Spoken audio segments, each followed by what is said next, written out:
This is the summary created from the video. Lecture 11 Java Static Scope Rule. The scope rule governs variable accessibility and lifetime in Java programs, an important concept across all programming languages. Java adheres to the static scope rule, where variables are resolved by specifying the object name with the member or method, such as b or c.area.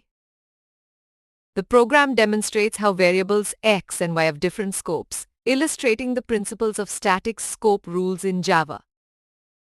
In Java, static variables act as global variables shared among all object instances, while instance variables have separate copies for each object instance. Static methods are class methods accessible without object creation, while instance methods require an object to be invoked, following the static scope rules.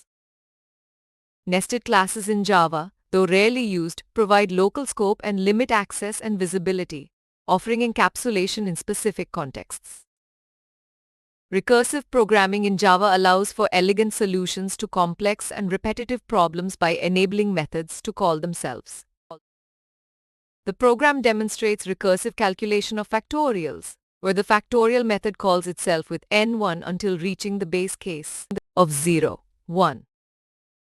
Similarly, the recursive Fibonacci series calculation defines each term as the sum of the previous two terms, implementing the recursive definition in Java.